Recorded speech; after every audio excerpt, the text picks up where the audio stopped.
What's a harsh reality that everybody needs to hear? Children's first bullies are often their parents. Edit. Thank you for the award. Edit 2. Thank you for the awards. Your life can be changed forever in the blink of an eye. You have to deal with it or die. I'm 62, I went to run errands one day with my beautiful wife of 42 years and I came home 2 hours later a widower. She died of a massive heart attack in the passenger seat. That was about 13 months ago. It's been hard, but I'm still here thanks to some wonderful people in my life. If anything touches my soul deeply, it's something like this.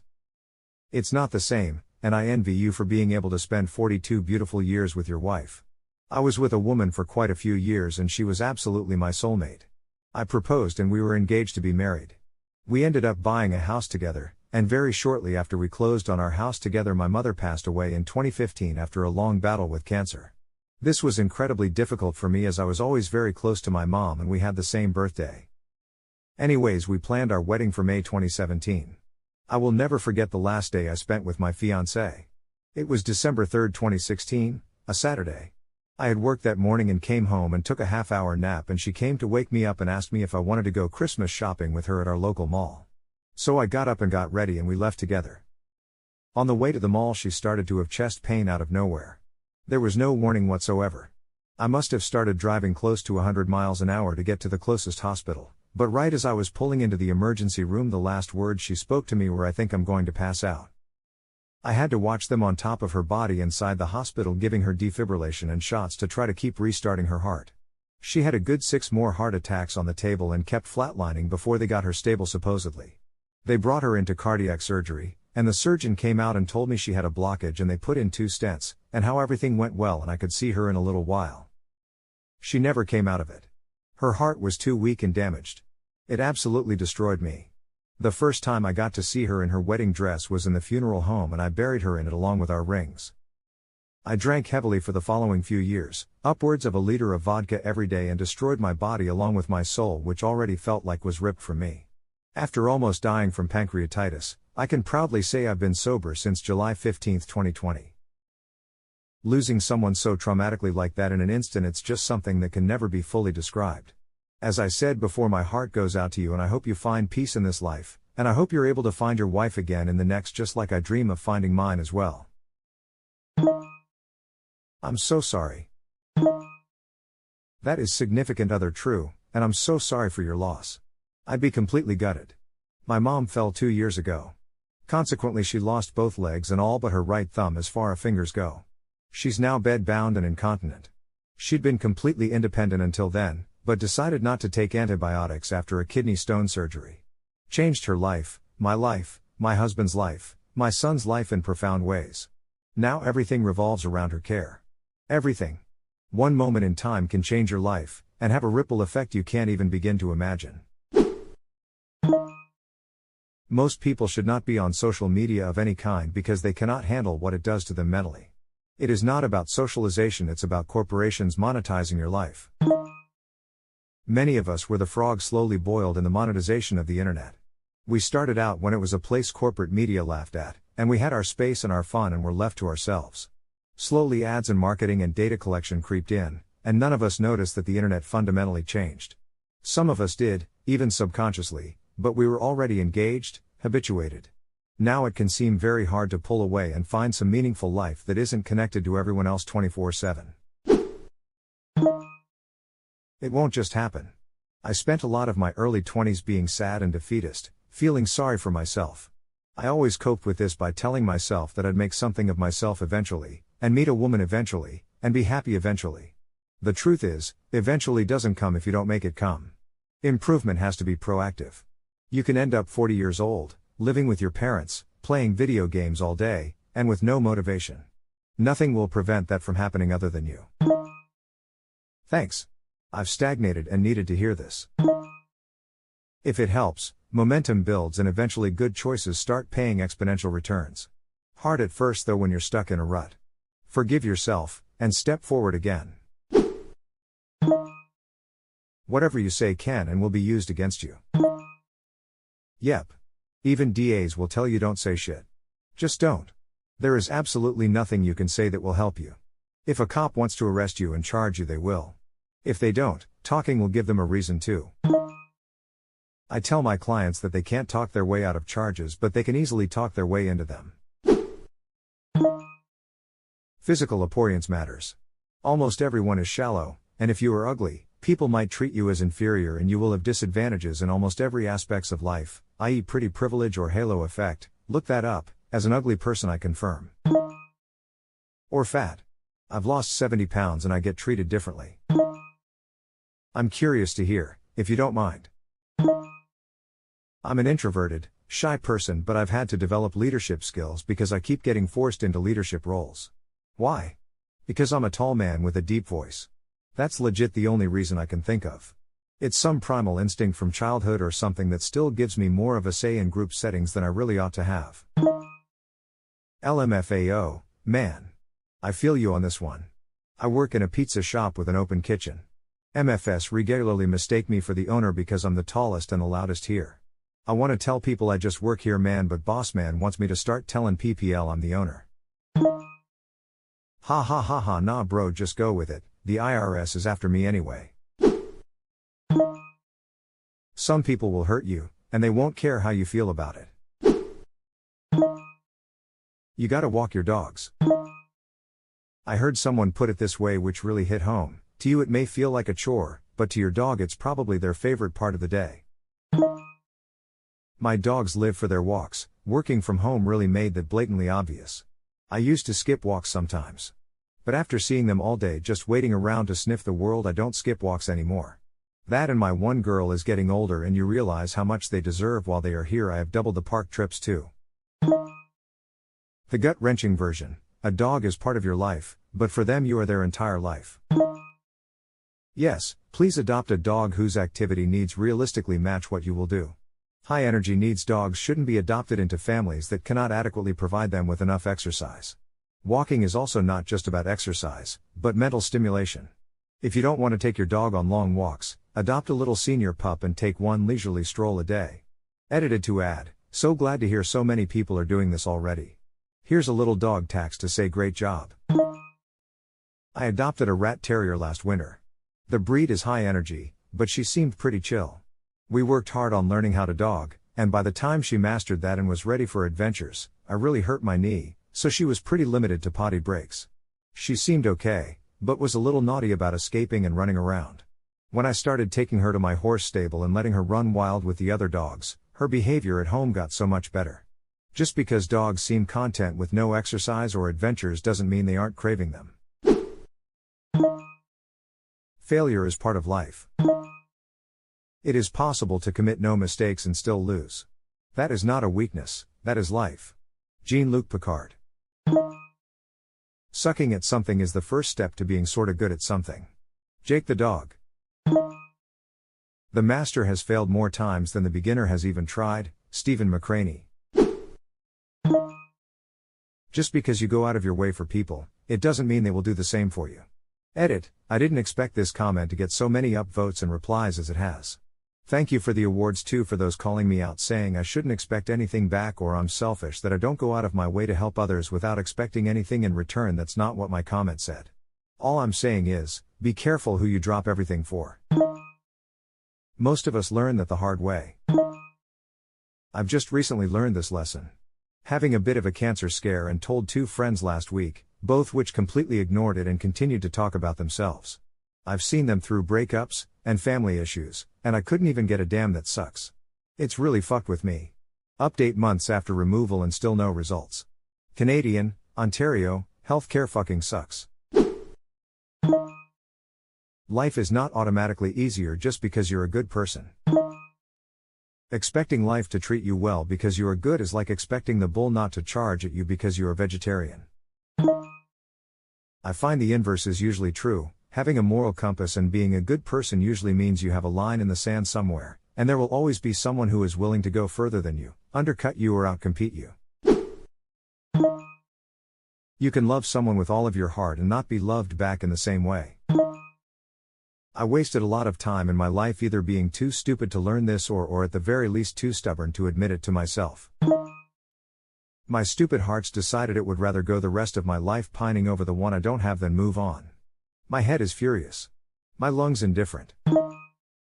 Time is the ultimate currency, friend, you can't have more.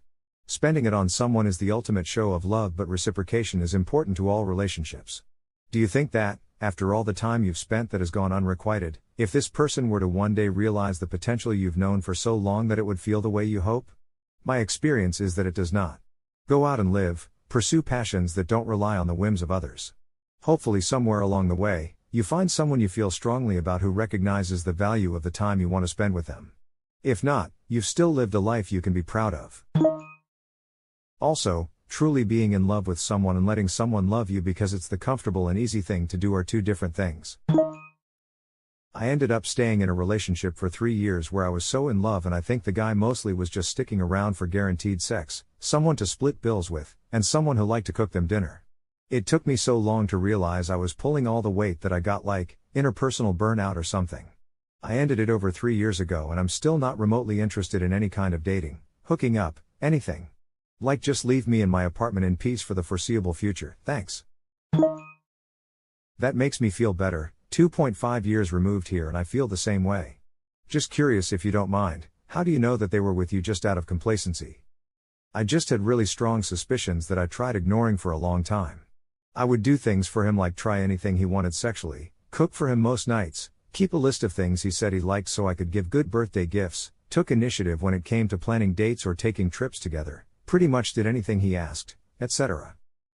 However, when it came to him, he showed up late to literally everything that was planned with me, despite always being on time for work/class, often flirted with other girls in front of me, forgot my birthday all 3 years and forgot pretty much anything I told him about that was important to me, would take me to parties with his friends, and if any of them harassed me he just shrugged it off, getting my ass grabbed by his friend right in front of him and him not caring was really something, wouldn't initiate anything romantic or even really just friendly with me unless it was about his sexual pleasure, threatened to leave me anytime I told him he'd hurt my feelings, would pretend he was busy anytime I asked for help with something, etc. It's embarrassing that I stayed for so long, but I thought it was all I deserved. Now I can see I wasn't valued as a person in that relationship, and I just don't have it in me to get into anything new with someone. Yes. 15 years was a hard lesson to learn. I'm on 9 and starting to understand it. Frown. She told me very clearly through her actions at both 5 and 8 years, but it's taken until 12 to actually see and understand it. What's worse, you can love someone as much as you are able, and they can love you the same way, and it can still not work out. Bad things can happen to good people. Good things can happen to bad people. It's unfair. It's life. You can do everything perfectly correct and still fail. One of the best scenes from The Office. Ryan, I just don't know what I did wrong. Dwight, look, not everything's a lesson. Sometimes you just fail. While everyone responds to this comment saying variations of the same thing, I'll offer a slightly different take. Just because life is unfair doesn't mean we shouldn't make an effort to be fair. It's easy to take this adage too far and hide behind it. Not everyone likes you. Some people won't like you for very arbitrary reasons, or for no reason at all. It takes way too much of your energy trying to make people like you. Use that energy on yourself and your loved ones. It's a life lesson I learned much later than I could have. Sometimes I think about it in these terms. Not everyone likes me, but hey, I don't like everyone either. And you cannot make all people like you. The best phrase I've heard for this is, you could be the sweetest peach on the tree, but some people just don't like peaches. I got a small peach tattoo to remind me of this. And I actually don't like peaches at all. But the phrase means everything. It's a Star Trek reference, but it's a very realistic one. It is possible to make no mistake, and still lose. That is not a weakness, that is life. Sometimes you need to accept you did everything within your power right and it still went bad. And remember that this isn't something to beat yourself up over. These things happen. Edit Holy hell did blew up. I'm glad to see so many I needed to hear this comments. I know I needed to hear this the first time I saw this scene. I also like the reverse of that. It is possible to royally fuck things up, and still win. That's like Dwight in The Office, not everything is a lesson, Ryan. Sometimes you just fail. Celebrities and influencers need us more than we need them. Hegel's master/slave dialectic revised for the 21st century and perfectly summarized in one sentence. I love it. You don't realize the good/best times as they are happening. I have absolutely known when I was living in the good times, and it broke my heart. I wanted to stop time, and live there forever, and I couldn't. I tried to just be grateful. I wish there was a way to know you're in the good old days before you've actually left them. Andy Bernard ETA, thank you for the gold. Ada 2, thank you for the silver. Sometimes when my husband and I find ourselves in a particularly happy and loving moment with our toddler, I'll tell him to focus on this moment, record it in your memory because these are the good old days. In positive psychology we call this savoring, and it's actually a proven way to help with gratefulness and happiness. Good job, smile. There's a quote from Kurt Vonnegut to that effect. Sometimes you need to stop and say, if this isn't good, I don't know what is. I make a point of doing this as often as I can and I'm happier for it.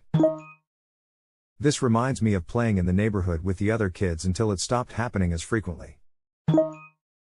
So many bittersweet memories. I miss the time where my biggest problem in life was going back home tired as hell and finding out we didn't have any more ice cream. Nowadays I can buy all the ice cream I want, but it hurts my tummy. Your first relationship most likely won't be your last. When I hear young girls say their first boyfriend is the love of their life, I just smile. That was me. Madly in love at 15 and thought we'd be together forever. It makes me laugh. Thankful my first relationship was loving and respectful enough to make me hopeful for the next. I didn't expect mine to be, but 16 years later here we are. The fact that we've grown and changed tremendously is something of which we've remained very conscious, however. Time and transition are inevitable forces which must be treated with due reverence. We do yearly, or more often as needed, state of the relationship check-ins and waited to get married until our late 20s/early 30s. I'm far from a relationship expert and nymph, but it's worked for us so far. Edit to add, seriously, don't get married right out of high school. If we had, our relationship may not still exist. Sometimes you're the bad guy. Holy shit, this blew up. This one, and I think it has a sister. Just because you're pissed off, doesn't mean it's someone else's fault. Sometimes you're just being an unreasonable fuckface. Don't sweat it, it happens to all of us. But if you keep telling the story where the other person is the bad guy, you probably never learn a lesson and stop acting like an unreasonable fuckface. I had this realization last night. My 2-yo said he was done with his cheeseburger. I knew that was untrue, but I ate the remaining quarter anyway. 5 minutes later he was devastated. Sometimes it's the people closest to us that hurt us the most. Gonna have to nickname you the Hamburglar. He just stared at the kid, ketchup droplets in the corner of his lips, and spoke the and 16 more and 9 more. He just stared at the kid, ketchup droplets in the corner of his lips, and spoke the unholy words in a monotone that carried all necessary meaning. Robble. Robble. Holy shit, my guy. Corollary, sometimes, no one is the bad guy. Just because someone is opposed to you doesn't mean they are bad, or that you are bad. Sometimes shitty situations can arise despite everyone acting in good faith. Second corollary, sometimes, everybody is the bad guy. People suck, and both players in a confrontation may be wrong. And someone else's bad reaction in response to your own shitty behavior doesn't somehow absolve you of that shitty behavior. Sure, the other person overreacted, but you still suck too. It's why that toxic sub "Am I the asshole" has an "everyone sucks here" verdict. I love reading the stories on that sub, but yeah, holy shit, it's a total toxic bandwagon of a sub. People constantly jump to the most extreme conclusions and just pile on the hate as if they don't have their own problems in life or are ever the bad guy in any situation. I can almost guarantee most people have done some shitty things in their life to someone else. Even if they never realized or were told that they did. But they act so self-righteous. It's maddening sometimes. Just gotta ignore it a lot. I'm bad, and that's good. I will never be good, and that's not bad. There's no one I'd rather be than me. Ralph. If I not bad guy, then who will crack skull like baby bird egg between thighs? Deep thoughts with Zangief. Nobody is coming to save you. You have to do it yourself. Be the person you needed while you were growing up. I love this because it provides the right direction for personal growth. I hate this because it means I will never reap what I will sow and shall never sit under the shade of the tree I plant. Little shits better enjoy my hard work. This is the biggest lesson I've learned in my life. The only person you can really rely on is yourself. That lazy idiot? I'm so screwed. I am the one thing in life I can control. If you like the video, hit that subscribe button for more content. I post every day and I'll see you next time with more stories.